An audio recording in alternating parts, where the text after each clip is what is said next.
SSLC കഴിഞ്ഞ് mark കുറവുള്ള, അതായത് A+ കുറവുള്ള വിദ്യാർത്ഥികളുടെ രക്ഷിതാക്കളും അതുപോലെ തന്നെ അത്തരം വിദ്യാർത്ഥികളും ആവശ്യപ്പെട്ടതിൻ്റെ അടിസ്ഥാനത്തിലാണ് ഒരു വ്യത്യസ്തമായിട്ടുള്ള ഒരു വീഡിയോ, നേരത്തെ ചെയ്തതിൽ നിന്നും ഒരു വ്യത്യസ്തമായിട്ടുള്ളൊരു വീഡിയോ ആണ് ഇന്ന് ചെയ്യുന്നത്.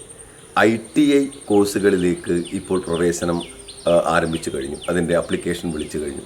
എന്തൊക്കെയാണ് ITI പ്രവേശനത്തിന് ശ്രദ്ധിക്കേണ്ട കാര്യങ്ങൾ, എങ്ങനെയൊക്കെയാണ് അപേക്ഷിക്കുക, ഏതുതരം കോഴ്സുകളാണുള്ളത് എന്ന കാര്യങ്ങളാണ് ഇന്നത്തെ വീഡിയോയിൽ പ്രധാനമായിട്ടും ഉൾക്കൊള്ളിച്ചിട്ടുള്ളത്.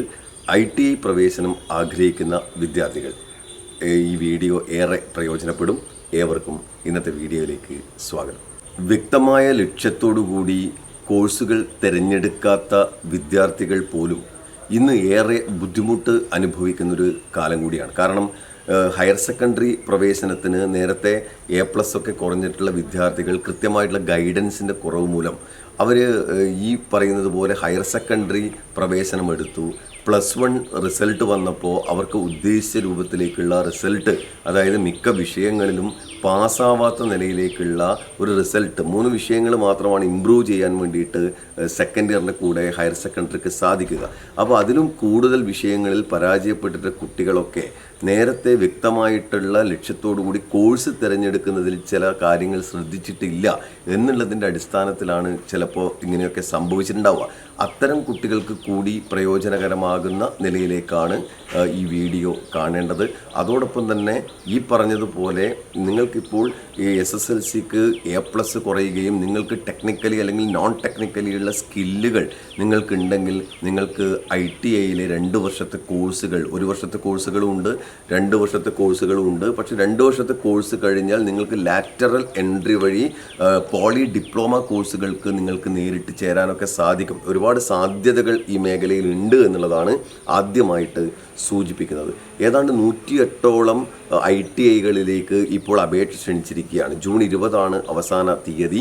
ഓൺലൈൻ അപേക്ഷയാണ്. ഒപ്പം തന്നെ അതിൻ്റെ അപേക്ഷ അയക്കേണ്ട വെബ്സൈറ്റ് എന്ന് പറയുന്നത് itiadmission.kerala.gov.in എന്നാണ്. itiadmission.kerala.gov.in എന്നുള്ള അഡ്മിഷൻ സൈറ്റിലൂടെ നിങ്ങൾക്ക് ഇതിൽ അപേക്ഷ സമർപ്പിക്കും. മെട്രിക്കുലേറ്റ്, നോൺ മെട്രിക്കുലേറ്റ് വിഭാഗത്തിൽ അപേക്ഷിക്കാം. 8ാം ക്ലാസ് ക്വാളിഫിക്കേഷനുള്ള കോഴ്സുകളും ITIയിൽ ലഭ്യമാണ് എന്നുള്ളതാണ്. അപ്പോൾ നിരവധി ഓപ്പർച്യൂണിറ്റീസാണ് ഈ ITIയിൽ 2 വർഷത്തെ കോഴ്സുകൾ എടുത്താൽ നിങ്ങൾക്ക്, ഞാൻ നേരത്തെ പറഞ്ഞതുപോലെ, ഡിപ്ലോമയിലേക്ക്, പോളിടെക്നിക് കോഴ്സുകളിലേക്ക് നിങ്ങൾക്ക് ലാറ്ററൽ എൻട്രി വഴി പ്രവേശനം നേടാൻ കൂടി സാധിക്കുന്ന നിലയിലേക്കാണ്.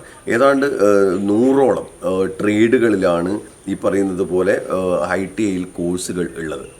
ഏതാണ്ട് 76ഓളം ട്രേഡുകളിലാണ് ഈ ITIയിൽ വ്യത്യസ്തങ്ങളായിട്ടുള്ള, ഞാൻ നേരത്തെ പറഞ്ഞ 100ലധികം ITIകളിൽ കോഴ്സുകളുള്ളത്. അപ്പോൾ അത് നിങ്ങൾ കോഴ്സുകൾ തിരഞ്ഞെടുക്കുമ്പോൾ 2 വർഷത്തെ കോഴ്സുകൾ തിരഞ്ഞെടുക്കുന്നതായിരിക്കും നല്ലത്.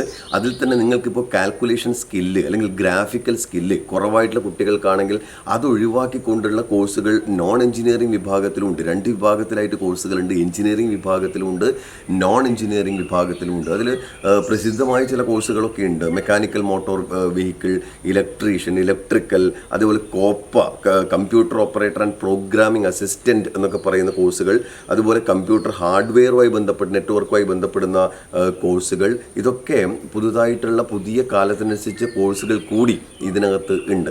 അപ്പോൾ ആ refrigeration and air conditioning mechanism, ഇങ്ങനെയുള്ള ഒരുപാട് കോഴ്സുകൾ ഈ എഞ്ചിനീയറിംഗ് വിഭാഗത്തിനകത്തുണ്ട്. ഇനി നിങ്ങൾക്ക് നോൺ എഞ്ചിനീയറിംഗ് വിഭാഗത്തിൽ ഈ പറയുന്നത് പോലെ നിങ്ങൾക്ക് കാൽക്കുലേഷൻ അല്ലെങ്കിൽ മറ്റുള്ള ഡിഫിക്കൽട്ടി ഉള്ള കുട്ടികളാണെങ്കിൽ നിങ്ങൾക്ക് നോൺ എഞ്ചിനീയറിംഗ് വിഭാഗത്തിലെ കോഴ്സുകൾ നിങ്ങൾക്ക് തിരഞ്ഞെടുക്കാം എന്നുള്ളതാണ്. അത് ഈ കോഴ്സുകൾ കഴിഞ്ഞാൽ അപ്രൻറ്റിസായിട്ട് നമുക്ക് ജോലിക്ക് ശ്രമിക്കാൻ വേണ്ടി പറ്റും.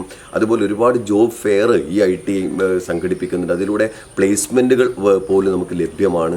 ഒപ്പം തന്നെ വിദേശത്തൊക്കെ നല്ല സാധ്യതയുള്ള കോഴ്സുകൾ ഈ ഇതിൻ്റെ നമ്മുടെ എഞ്ചിനീയറിംഗ് വിഭാഗത്തിലൊക്കെ ഉണ്ട്. അപ്പോൾ ആ തലത്തിലേക്ക് നിങ്ങൾക്ക് എഞ്ചിനീയറിംഗ് വിഭാഗത്തിലും നോൺ എഞ്ചിനീയറിംഗ് വിഭാഗത്തിലുമുള്ള കോഴ്സുകൾ നിങ്ങൾക്ക് ഈ വിഭാഗത്തിൽ ITI വിഭാഗം വിഭാഗത്തിൽ തിരഞ്ഞെടുക്കാം. അപ്പോൾ SSLCക്ക് മാർക്ക് കുറഞ്ഞിട്ടുള്ള അല്ലെങ്കിൽ A+ കുറഞ്ഞിട്ടുള്ള ടെക്നിക്കലി താല്പര്യമുള്ള കുട്ടികൾ കൂടിയാണെങ്കിൽ നിങ്ങൾക്ക് നിങ്ങളുടെ വർഷം നിങ്ങൾ ഹയർ സെക്കൻഡറിക്ക് പോയി നേരത്തെ ഞാൻ പറഞ്ഞതുപോലെ ഹയർ സെക്കൻഡറി കംപ്ലീറ്റ് ചെയ്യാൻ വേണ്ടി പറ്റാത്ത നിലയിലേക്കുള്ള കുട്ടികൾ ഉണ്ടെങ്കിൽ അവർക്ക് 2 വർഷമൊക്കെ സേവ് ചെയ്യാൻ വേണ്ടിയിട്ട് ഇത്തരം വഴികളിലൂടെ സഞ്ചരിച്ചാൽ സാധിക്കുമെന്നുള്ളതാണ്. നേരത്തെ ചിലപ്പോൾ കൃത്യമായിട്ടുള്ള ഗൈഡൻസ് കിട്ടാത്തതിൻ്റെ അടിസ്ഥാനത്തിലായിരിക്കും ചിലപ്പോൾ കോഴ്സുകൾ തിരഞ്ഞെടുക്കുന്നതിൽ ചിലപ്പോൾ ഇത് വന്നിട്ടുണ്ടാവുക. അപ്പോൾ അതും കൂടി പരിഹരിച്ചുകൊണ്ട് കൃത്യമായിട്ട് ഒരു കോഴ്സുകൾ തിരഞ്ഞെടുത്ത് കരിയറിലെ ഏറ്റവും മികച്ച നിങ്ങൾക്ക് താല്പര്യമുള്ള മേഖലകളിലേക്ക് നിങ്ങൾക്ക് പോകാൻ വേണ്ടിയിട്ട് സാധിക്കട്ടെ എന്നുകൂടി ആശംസിക്കുന്നു.